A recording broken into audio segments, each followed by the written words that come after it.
right, welcome back to the Ottawa studios of Inside My Canoe Head. I am your host, Dr. D. Today, we're going to talk about another roadmap to resilience, another methodology that gets you there, minimalism and simplicity. So sit back, grab yourself your favorite beverage. Let's get at her.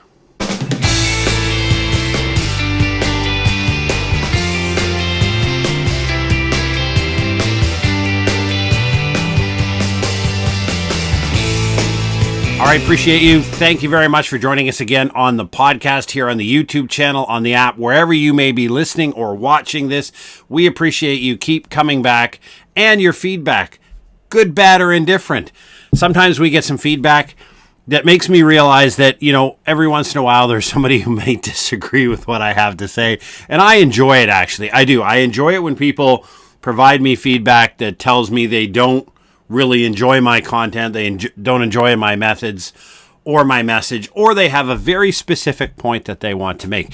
And I think that's great, because if I'm willing to put my face, my voice, and my life out here in the ether for the entire world to consume and for everybody to comment on, then I'm going to get a lot of, at least some, less than wonderful, ideal, complimentary messages, shall we say. And that's perfectly okay. I'm fine with that. Tell me what you think, raw and unfiltered.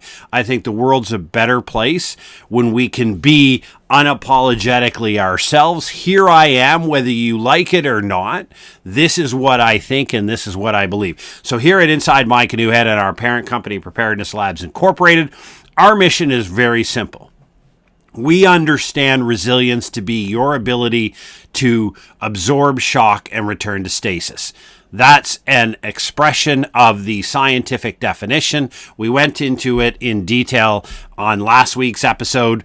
This week, we really want to talk about telling a bit of my story and how I got to the world of resilience, but also understanding that there are different roads out there. And we have lots of conversations coming in the next several months talking about different roadmaps and different ideas to get to resiliency. So if you have them, drop them in the comments. And if I think they're awesome, or if I think they're really cool, or I think you'd love to come on this podcast as a guest to talk about it, or I'll talk about it, different ways that you found to get to a position of resiliency. In other words, you have taken responsibility for your outcomes, and you've chosen this path to set yourself on a course of where you're going to be able to deal with life's external events, exogenous shocks, Mike Tyson punches upside the head.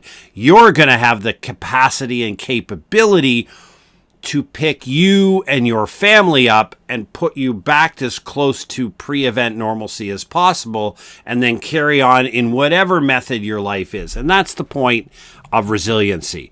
It's you building your ability to navigate that which you don't control. Because the political, the economic, and the natural disasters that are the flavor of today's world, and they're only getting more spicy and more interesting, are beyond your control. There are a number of different ways when we consider about risk, resiliency, preparedness, and we think about how do we become resilient. And so I want to talk a bit about my journey of how I opened up to the world of resilience and how I started and stumbled upon really the start point. And the start point was in the world of minimalism. There's lots in the ether, in the space about it. Minimalism really, from an artistic perspective, it comes out of a 1960s artistic movement out of New York. When we look at the philosophical groundings, we look at an ancient Japanese and Chinese culture, as well as Roman Stoic era philosophers that speak to the idea that really, unless you lived in a castle, luxury goods didn't exist. All of the physical possessions that you owned served a purpose and were there to provide you with shelter, food, or water. Basic survival, right? Everything you had a purpose. It was very important. You took care of it. You maintained it because it was a tool and an instrument that allowed you to provide the basics of life so that you could enjoy, you could have great times, you could do the things that you wanted to, but you were grounded in the basics of life. And again, if we think of the economics world, all goods in the world fall into one of two categories: necessities or luxuries. Necessities are what you must have. Luxuries are what you want to have. And these are two different things. So when we talk about luxury goods, we're talking about all of the things that you may own in the world that don't actually serve a purpose, but you enjoy them, you like them, etc. And if they disappeared tomorrow, your actual real life wouldn't change at all. And so when we think about minimalism, I came across this book, The 100 Thing Challenge by Dave Bruno. And it was written in late 2010. I think I came across it in early or mid 2011. And it was basically some guy who just decided that he wanted to run a little experiment at home. He wanted to try to see if he could live with 100 items, just him. Now, it wasn't, his family wasn't involved, so it wasn't about household possessions or common possessions or, kitchen utensils or anything. It was just about him as an individual. Could he live with 100 things? Now, the number 100 doesn't matter. He just put a frame on of 100. It doesn't mean you're required to have 100 items or less. And a lot of people went down that road just thinking that the number mattered. But it's just a frame for his experiment. So he did it. And his expose in the book, and it's not a very long book, which makes it a good book, in that he just talks about a lot of the realization that he came to, and that very little of the things that he owned he actually needed. So if he was going to pare down his physical possessions to that which he required to do the things that he wanted to do with his life, the number was pretty damn low. And he realized that 100 things, whether it was a good number or not, it was a great frame to look at the world around him. And now this really took off a couple of years later when Joshua Becker came on to the scene of minimalism, and he's written a number of books. I've paid for his Uncluttered course, which I think is great. And basically, he came along to the sense that it started for him one day when he went to clean out his garage, which we all have garages that we can't actually get our car into. But he had this garage full of stuff, and he was spending a weekend cleaning it out when his kid wanted to play ball with him in the backyard. And his neighbor kind of mentioned something about this thing his daughter or her daughter had found out about, this thing called minimalism, which was about, curating the physical possessions in your life, and he just went down. And now he's created a literary empire and an online following about that. And we've seen we've seen Marie Kondo's books, Courtney Carver's 333 Challenge, The Minimalist, which I've had the privilege of seeing in person here in Ottawa when they came several years ago. It's basically a whole group of people coming around and asking or posing the question to us. The average North American house has about 300,000 items in it. How many of those are actually necessary and useful for life? Right? Now, that doesn't mean throwing out stuff. It doesn't mean not buying fun stuff. But it's asking that specific directed question. And where it kind of dinged on my head, because I'm a little thick at times, was I spent 28 years in the Army, okay? I spent an unknown amount of time on exercises and 423 days on international deployment living out of my rucksack. I was able to do some pretty wild and crazy things and able to accomplish some pretty incredible tasks while just carrying what I needed on my back. And because I had to carry it on my back, you were very quickly realized that the cool guy with the 80 and 100-pound rucksack going, rah, rah, look how tough I am, was stupidity. Because when you're in your 50s and you can barely get your ass up a set of stairs, you realize that tough guy idiocy mentality of, oh, look at me, how much I can carry, was just utter ridiculous stupidity. But fair enough, that's what the Army culture is. You realized you had to do something called policing your gear. And policing your gear meant you were very, very careful about what it is you actually put into your rucksack. And everything had to be useful, right down to the point where I would cut my toothbrush in half to save a couple of grams. Maybe it's a little over the top, but the point was everything that went into my rucksack in the Army was required for the task I was completing and required to take care of food, water, shelter, basic things that I needed to go forward with life. And then when I would come back from international deployment, living out of my rucksack for several months, you would come back to Canada or US or wherever your home country is, and you'd be looking around at the ridiculous amount of excess stuff hanging around. You're like, what the heck is all of this for?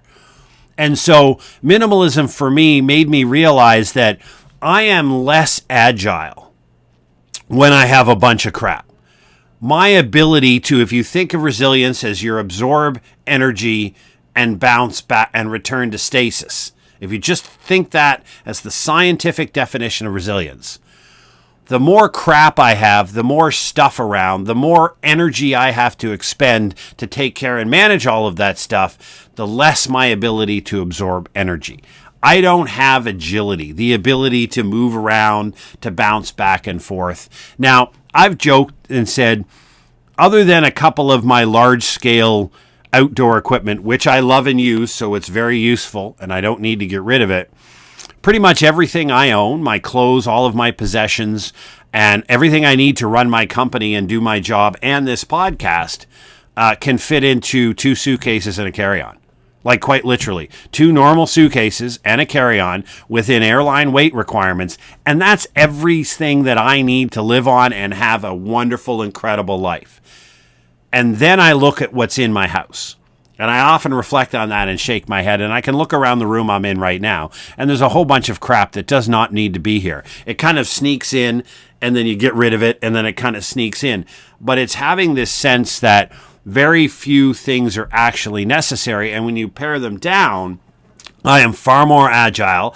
I can bounce back far better because of a disaster, an exogenous shock or something, because I have less physical items to take care of. And I have less things that take my time. Because time is your most important resource. It is the one thing that no matter how much money you have, you cannot buy more of. And yet so many possessions require you to take care of them. And this is one thing that a lot of the minimalist thinkers argue, is that it's not just the fact that the physical possessions are there. It's the fact that so many of those possessions take much more of your time. If you lived in a 3,000 square foot home and had to clean it versus a small 2-bedroom apartment, you would spend less time cleaning. You now free up time to do something you enjoy. That's just an expression of how more takes more of your time, the one thing you can't replace. And this was really when I moved into simplicity. It came from Greg McKeown's book called Essentialism. And he argued in that your book, your calendar, which is your modern measurement of time. We do everything by calendar. I book everything on a calendar, right? And if you put everything that you do on a calendar, it kind of visualizes. And I talked about this in my book, Preparedness Simplified, which is available on preparednesslabs.ca and over on Amazon. When I talk about one of the things you can do to improve your mental health is to protect your time on your calendar, because your calendar is a reflection of your self-respect. If you allow your calendar to be absolutely smashed full of stuff and commitments and activities and everything else, then you don't show yourself much self-respect. Greg McKeown's argument was for you to say yes to somebody when they ask you to do something, it needs to be an absolute hell yes, jump out of my chair, pump my fist in the morning type of yes, I can't get after it. 90% of things that you should be asked to do probably are going to come up with the answer no. You need to be very, very restrictive about what you commit your time to, because you can't have more of it. So when you adopt simplicity, it means it's not that you don't do anything. It's not that you're not committed to anything. But other than work, which, hey, most of us don't have run our own companies or don't have, financial liquidity where we don't have to work. The reality is we have to work. But outside the hours that we work, everything that you do should be something that brings you joy. So I volunteer, for example, to the International Social Capital Association. It's the only not-for-profit. It's the only community organization that I volunteer for. So I've picked something that matters to me. It makes a difference in the world and where I live. So I commit time and energy to that because it creates a better community, a better world, and it brings me joy and happiness, and I enjoy it. I don't do anything outside of work, which, hey, welcome to life. Outside of work, I don't do anything that doesn't bring me joy, right? I don't participate in activities that are just because other people do it or because friends and family invite. No, I don't want to spend my Saturday going to events I don't want to go to, so I say no. It's one of the most powerful things that you can learn to do in building simplicity in your life is using the word no. Your first answer should be no, but maybe, right? As Greg McEwen says, 90% of things that you're asked to do, the answer probably should be no. Protect your time religiously. So that if you start to see the relationship between minimalism, having only things that you need to support the life that you want, and then simplicity, choosing to only do the things that you want to do in life, you see the marry between the two of them. You're now in command and control. And what we talked about last week, accepting responsibility for your outcomes, being the designer of your life.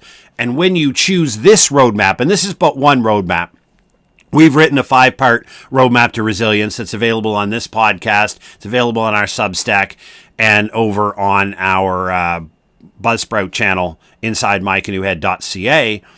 We've delivered what, if you have no idea of what to do, here's a roadmap that works. And this minimalism and simplicity is another roadmap. So you basically say, I possess all that I need to live the life that I want and absolutely nothing else. And when you believe in simplicity, you invest in quality items. And a prime example I use all the time is my rain jacket. I have a 10-year-old Helly Hansen rain jacket that I have absolutely smashed through the backcountry on countless canoe trips, countless outdoor adventures, beaten the living crap out of this rain jacket, and it is standing firm. I've got a new one now because my son wants the old one. It's 10 years old. It's still rocking charge.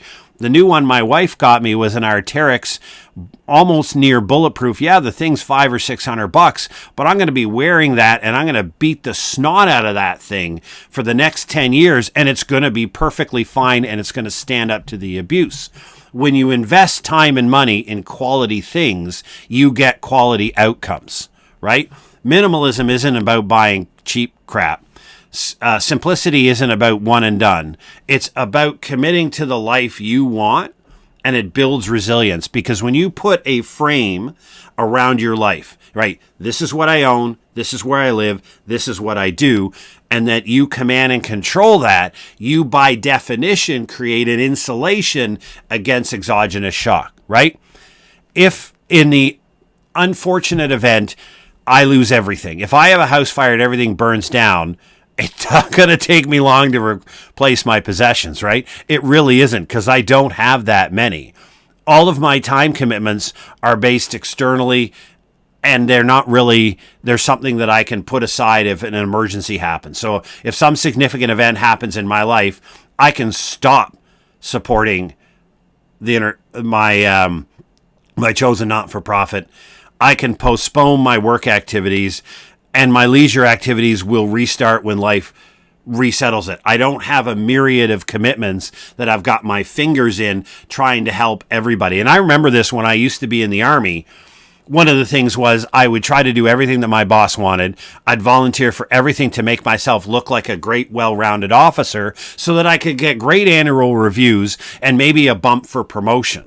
And I quickly realized that all of this was serving somebody else's definition of what a great life was. And then I realized, you know what? This is my great life. This is what I want to do. These are the pursuits that I want to do. And it didn't mirror what the Army thought was a great life. And that's perfectly fine. The Army wasn't wrong. It just wasn't what I wanted. And so the Army and I separated ways. We parted ways. We shook hands, high-fived each other in the mirror, and off we went, and we did different things. And that's perfectly fine. The point that we're making here is that there are many different roadmaps to resilience. There's many different ways to build a life that is protected, that is agile, and that brings you a massive amount of joy. Minimalism simplicity is one that worked for me. The roadmap to resilience that we created before is a great structural framework for people who don't know what to do. I know I need to be more resilient. The world is a crazy, chaotic place, and I don't know where to start. Well, all that free information is there. Just go to our website at preparednesslabs.ca. There's a little tab. There's a little middle portion of the frame that says Roadmap to Resilience, and it gives you the link to the YouTube channel, to the Substack, and to the podcast, depending on which medium you prefer, and the 5-part series is there. It's there to provide you that information and give you that framework. The one we talked about today was but another one, and we have a number of personal series away. The point being is that the route you're going to take to a resilient life may not look like others, but it needs to be logical and grounded in some type of evidence. And that means, are you going, and you just have to look through it through the scientific definition of resilience, which is your ability to absorb energy and return to stasis. If what you're doing feeds that, great. If it doesn't, you're in trouble. And to hark back what I said last week, it's about taking care of you and you number one first. While one of the key successes to resilience is community. It is a social effort. It is your social network. It is building your social capital with all of your neighborhood and community, because together you're more powerful than individually. But individually, you have to take care of yourself first. You have to create a strong physical, mental, and financial health so that when chaos starts, when a calamity kicks off, when the bad day happens, when Murphy shows up, when Mike Tyson gives you the proverbial punch upside the head, you don't want to start chaos out of shape, mentally stressed, and broke. Because you're not going to be useful to you. You're not going to be useful to your family, and you're most certainly not going to help build community resilience when you can barely take care of yourself. So I ask you this. Upon reflection of today's episode, I really want you to sit back and ask yourself these questions. Do all of the possessions I own support activities that are either for my survival, food, water, shelter, or for the leisure activities that I absolutely love to do and actually do? And then ask yourself, look at your calendar. And if you've never done this before, we strongly recommend that you sit back and take some free time, maybe 10 minutes on a Sunday morning. Pull up a calendar app, they're free on every smartphone, and start adding time blocks of everything that you do every day for every activity. And then reflect on it and say, hey, is this a reflection of self-respect? Does this demonstrate the fact that I love and care about myself?